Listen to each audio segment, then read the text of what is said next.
I've been doing a lot of thinking lately, and I think I've decided it's time to sell BHB Reptiles. For those of you who may or may not know, the beginning of BHB actually started out with breeding Burmese pythons. When Brian and I first started, this is the majority of what we worked with, were Burmese pythons. They were new on the market and hardly anybody was producing them. Things change over time, and at one point we had a huge warehouse that was full of nothing but these gentle giants. Things changed, we downsized out of that, and it's been a very long time since Burmese were a part of BHB Reptiles at all. So at this point, guys, the only thing I have left in colubrids is what's behind me, which, as you can see, is not very much at all. At one point, we had thousands and thousands of racks of colubrids. Now it's down to this little tiny bit. A couple years ago, we made the decision to downsize a lot, and I thought I still wanted to keep at least a little bit because I wasn't sure what the future was going to be,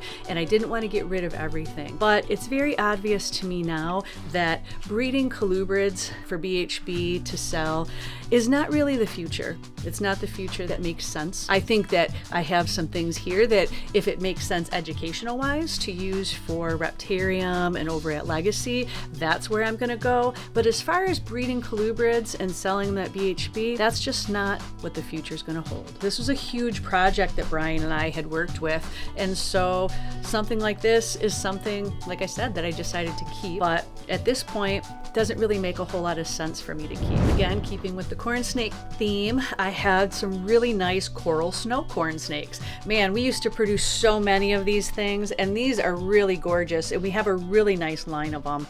But again, just another thing that doesn't make the cut. So I've got a handful of different things too, like this beautiful black and white striped California king snake. Gosh, we've worked with these for years, and it's really hard to make that decision to move these, but it's definitely the decision that I have to make right now. So we will be listing all the animals on the website that are available. So if you have any questions, check out BHB Reptiles or even call the office and kind of see what the list is of what's available. Now, there's not a whole lot available, and what we have is going to go pretty fast. So make sure that you're on our wait list, bhbreptiles.com, so you get first notifications when these guys are available. So another group that I have, although be it very small, would be a few of these Western hognose snakes. Now, you guys know we have worked with these for years, and again, we sold off a lot. I had a few, but honestly, it just doesn't make sense to really keep working with these. It doesn't fit into what the plans are. So we do have a few of these really cute, really adorable hognose that will be available as well. And pretty much everything that I'm putting up, honestly, is going to be an adult. So it could be a breeding project, or they could just be really cool pets. Steve decided to play Santa and surprise me with a few new fish. I've been good, and I tried not to peek. Show me what you got and tell me about them. Right, we got a few species. Some of these I've had for a while, over a month in quarantine. And, sneaky. Yeah, because I don't know how well it's going to do and when they're going to come. So I figured Christmas Eve was a good time to bring everything. Nobody was here. It was pretty cool. I just snuck in. I actually went down the chimney. I don't know if you saw that. That makes sense. Then, I wonder what the debris was. Yeah, it was made a mess. We got the blue line angel. This guy is awesome. That is cool. So that angel, just a beautiful large angel. We have the maculosis, the moon angel, obviously. We have the emperor angel. Most of the time you really can't put more than one or two large angels in one tank, but this tank is so huge where we have the ease of getting as many angels pretty much as possible, and they don't fight. So I want to keep getting him out. There he is. He's so cool. So pretty. He's been in quarantine for about a month, so he's been, completely eating, same food we're feeding here. He's been treated for parasites and fungus and everything. Just a beautiful fish. I love that guy's amazing. He's so cool. He's not gonna and to get along with everything else. So he's one treat, and then I brought, which was kind of unexpected. I didn't know they were actually even coming in until I went there. These spotted sweet lips. The spotted ones, I think. Yes. We'll call them. The spotted ones. But how cool are they? They're almost like clowny, you know? That's exactly what I thought. They look like they would almost be clownfish family. Yeah, their movements, their mannerisms are very clownfish, you might say. These are pretty big. They have striped sweet lips. We might get those down the line. These guys, not the easiest to keep. So when they came in, I was hesitant a little bit. But these guys, they came in really nice. Wanted to get 3 instead of 1. I think they're so different. How different are they? I love that too. And then how big do they get? They get a lot bigger. They'll get 3 times that size. Oh, it's going to take a long time. But also had ones that were like that big, really small. This is a perfect size because you can see them. Like you put tiny ones in these big tanks and they get lost. You just can't, and they're so different than everything else we have. They very much, they stand out a lot. They stand out, they're beautiful. Even if I just got one, they're killer. But you know, it's a huge 5,000 gallons. That's a good thing about it is we can get so many fish. And just again, I love that guy. It's something you just don't see too often. They got a lot of character, I think. Super cool. I thought you'd like that one the best. I thought that was either you're probably out of everything. I think those. It's hard because so honestly, cool. I love them all. Like they're all very cool, right. but that one definitely caught my eye for sure. And then there's this one. That one's new. This is my favorite by far. I have two favorite butterflies, and this is one of them. It's the semi-lavardis, and it's or called the Red Sea butterfly or golden butterfly. Okay. It's a common name. That thing is gorgeous. Beautiful. I mean, golden butterfly, and it literally looks like gold. They got the mask and all that stuff. Yes, it's so cool. I do have another one possibly coming here in about another week, same size, just it's not fully out of quarantine. They do better in pairs or groups. That's what they do in the Red Sea. Not an easy fish to keep. You know, we've had them in quarantine for over a month. They don't eat very well in captivity, and so sketchy, and they're not cheap. We got him in, and they roll the dice, and he's doing really good. It's such a one-off fish. I mean, that guy he will always be probably my favorite fish in this entire tank. And if we get another one, then I'll have two of them. All right. Beautiful I love fish. it. Beautiful. And it complements everything. It's very different color, different shape, different size. I love the way this bridge tank is coming to life and filling up. It's looking money. It's looking money. I love it. It's got very diverse. Very diverse, like so many different species, so many different colors, attitude. Nothing is fighting. Everything gets along. There's reef fish in here. There's angels. There's triggers. It's all over the place, and it's just going to keep getting better. I'm going to keep on getting more and more fish. I love it. But if I'm not mistaken, you also got something else, right? I did. I got a couple other fish, some treats for the reef tank. All right. Really cool. Let's go check those out. I think I see what you did here. Yep. So we got lucky with these guys. These actually have been in captivity for many, many years. Oh, really? It was a client of a friend. They tore down their aquarium. I think they were moving or something. Okay. And I think they've had these guys for like 6-7 years. Holy crap. And so they're a true pair of storm clownfish, which are on the higher end, the more recent breeds. And to have and they're huge. The female, that's what I to me, they're like the craziest clownfish out there right now. And to have a huge pair like this, I was like, I gotta have them. I don't care. and he held them for me, and I picked them up the same day and brought them here on Christmas Eve. Oh, so cool. Aren't they just? I mean, they are. I think they're just artwork. I can't even describe these clowns. They're just Picassos. You know, they actually are Picasso clowns.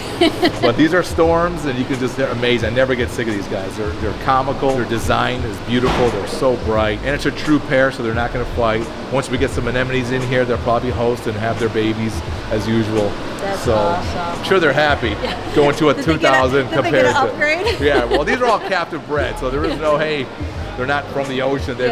But they were raised in, I think, like I think it was a 180-gallon tank for the majority of their life. So now this is 10 times bigger than that. Yeah. And I think they're going to be here forever, type of thing. They live a long time. Clowns, 20, 30 years. Okay, that's awesome. So most people don't know, like even the small fish have a long lifespan.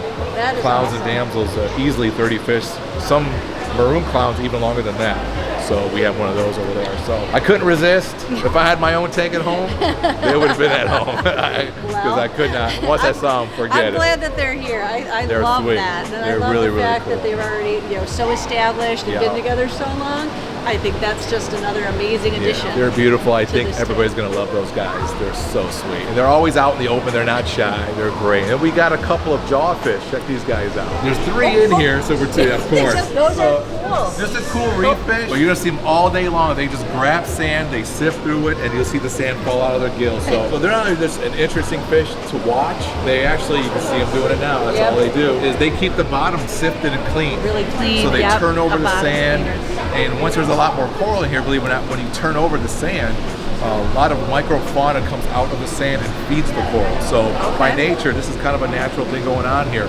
And they keep the bottom clean. They're super interesting, not aggressive. I love them. They're cool. I just love the little electric blue eyeliner like going down the sides.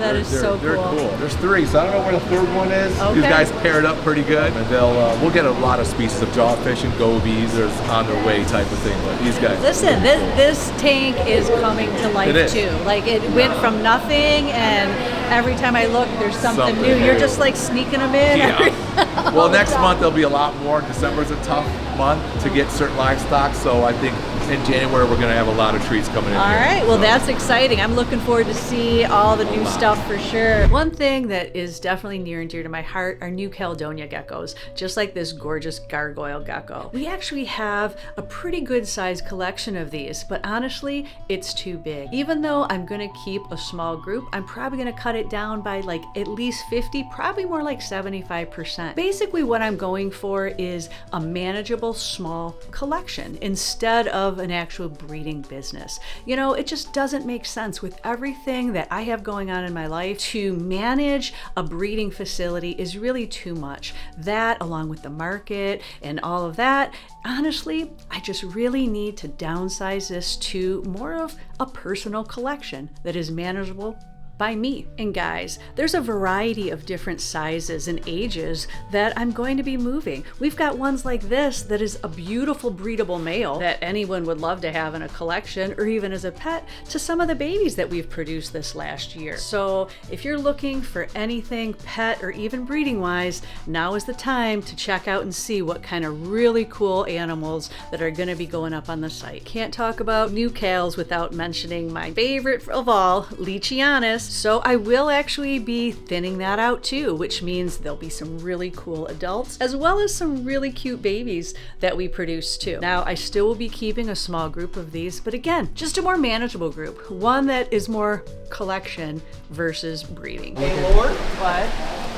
So the last time I went to the reptile show and you were like, did you get anything? And I was like, no, they didn't really have much. I did get something, but I didn't want to ask you because I knew that if you didn't see it in person, you would have said no. It's not more cockroaches, is it? No, it's more crabs. Oh. But this one is cute. He actually is cute and it's a good size. I don't have my glasses on, so he's a little blurry, but he's yes, still cute. And this is full size. Is he mean? No, it's a moon crab. You can hold them, they don't run around like the other little ones, and they can't pinch you. Well, they can pinch you, but not as hard as the big ones. There's a good buy, right? He is super cute. So do you have one? We have two. Two? Yep. Two moon crabs. I See? love it. It was good, right? What did we name them? We didn't name them yet. They're They both look brightly exactly the colored. same. Yes. Even though it's a moon crab, it doesn't have like moon colors. It does not. So you're not mad? I'm not mad about this. Actually, I'm very glad that I'm not mad. Yes. Because I was expecting something like a cockroach. No which more I would roaches. be No thinking. more roaches. All right. You hear it. This is documented many times. Said no more roaches. Right now. Oh no, nope. That's not. No more roaches. Right now. Nope. No more No roaches. more. Right Ever. now. Ever. Right now. We'll talk later. I'm well aware of all the babies. But they don't get out. We need to. You We don't need have to your start glasses, feeding those so- off. That I see them enough. That's all I need to see them. No. Did you just say start feeding them off? Yeah. Lori Do Barczyk. you know how many animals here would love to eat those? These are our pets. These are our That's too friends. many. That's too many. Lori. Too many. How could you say that to little Doug? Who would like to eat little Doug? Cowboy. Let's feed No. it to Cowboy. Cowboy would love it. Lori, if I look at a vlog and I see you feeding off my cockroaches, Next vlog. no. We're gonna thin the herd next time. How many things at the Reptarium can we get to eat hissing cockroaches? 0. Probably a lot. Because they're pets. God. A lot. And now I'm over here with our leopard gecko colony. Now, this is very small compared to in years past where we had a lot more of these. Honestly, what I have is really, really cool and very near and dear to my heart. So these are actual certain projects that Jessica and I handpicked to work with. Although they are very cool, honestly, I just don't see the future of BHB having these. It doesn't make a whole lot of sense for our future. And while we really did cut down, this is very small collection compared to what we did, it honestly still, in the future, doesn't make sense to keep working with and breeding these. Now, we will keep what we'll use for educational purposes with Reptarium and over at Legacy, but as far as breeding and selling babies, I just don't think that is the future that we're gonna go with at BHB. So we have a lot of different ages of the leopard geckos. Obviously we have really nice, really big breeding groups, as well as animals that are maybe a year or two old. There's a lot of variety and a lot of choices that you can find in these leopard geckos over at BHB Reptiles. And now we're over at ball pythons, which obviously is very sentimental. We've been working with these for a very long time and have a ton of history involved with these animals. Ball pythons probably make up the biggest majority of what BHB Reptiles consists of at this point. Funny enough, even though we downsized a lot, we still have quite a bit here, and trying to decide exactly what that means and what to do has been a very hard decision. It's not a decision that is easy to make because there's a lot of emotion that's involved in this, a lot of history, and trying to make the right decision. Honestly, the decision that has to be made right now is one to scale back, and to scale back a lot. And you know what? Maybe just keeping literally a handful of things that mean the most to me and have the most history, and I think that's the smart thing to do. So if you keep your eyes peeled, you're gonna find some really cool animals that honestly have a lot of emotional value to me and could potentially mean a lot to you too. I am spending some time with Bonnie and Clyde here. This is our pair of Angolans pythons, and if you're not familiar with them, they are kind of rare. Even though they look like a ball python, they definitely are not. So to me, I think they are kind of look like a mix between a Burmese and a ball python. Now, I'm not saying that's what they are because it isn't, but if you look, they have kind of the ball python body and head shape, but the patterning almost looks like a Burmese more than a ball python patterning. They're very unique, they're very cool. They tend to stay a little bit smaller than a ball python. They've got their cute little compact head, and honestly, for the most part, a very sweet disposition, very similar to a ball python. These were ones that were very near and dear to Brian's heart. And I remember when these first became available, like you couldn't even get your hands on them, and when you did, they were like $50,000 plus to just get one. So the fact that they are something that you can have is very cool now, and I just love the fact that we have a pair here at the Reptarium, and honestly, as they get older, there's a chance we might even have babies. That would be amazing as another first ever for us here over at the Reptarium. So guys, since we've moved over to the new facility, we really just now started rolling out encounters with Brillow again, because obviously we had to change it. Back then, he would come out of his enclosure and he would go in the party room and he had it dialed in. After being over here, it's just taken a long time for him to just get used to and acclimated with his new enclosure, and then us figuring out how to do these interactions. Well, Jay's got it figured out. We've just started doing it, so now I am going to get my first Brillow interaction over here over at Legacy. All right, so what do I do? show you exactly how to do it. So you're gonna take this. This is filled with his favorite stuff. You're gonna put it in the puzzle feeder wherever you like. You can put a little bit, you can put a lot. Just under and... Yep, okay. Literally wherever. He's gonna be excited. Okay. All right, I'll take this back. Now go ahead and set that down on the ground for him. Just set it over here? Yep, Brillow. He can smell it immediately. And now the cool thing is now the guests are actually going to be able to watch exactly what they just put in, and they're going to watch Brillow be able to solve the puzzle. And at this time, especially since Brillow's occupied, the guests will get to pet him. They'll get to take all of these really cool pictures. Of course, they'll learn all of the cool facts and things like that. I will say I do like this a little bit better than our old experience, because now you get to be really up close and personal with Brillow the entire time. I like this. I think obviously it's funny to see. I mean, it's crazy how smart they are. Like, look at him. He figures out, he knows how to do it, and he's looking through every single one because he doesn't want to miss one. He doesn't want to miss anything. Yes, he doesn't want to miss anything. And I will say at the end, just so he knows he does a good job, we do always give him his little tire full of his favorite treat. And at this time, we let the guests get any last photos and petting opportunity. And of course, Brillow absolutely loves that cheese stuff.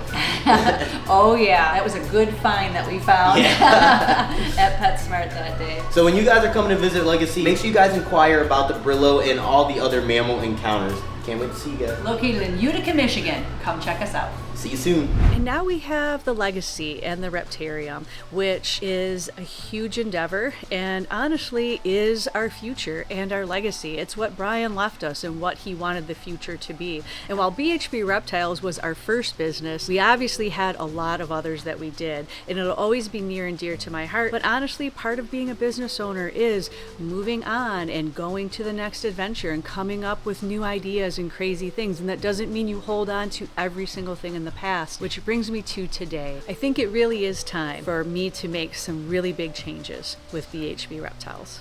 Hope you guys enjoyed today's video. If you did, there's a playlist that you can watch all kinds of videos. You can also hit that subscription button. It would mean a lot to me. Also, hit that like button while you're down there. Have a wonderful day, Reptile Army. Remember, be kind to someone, and I promise I'll see you in the next one.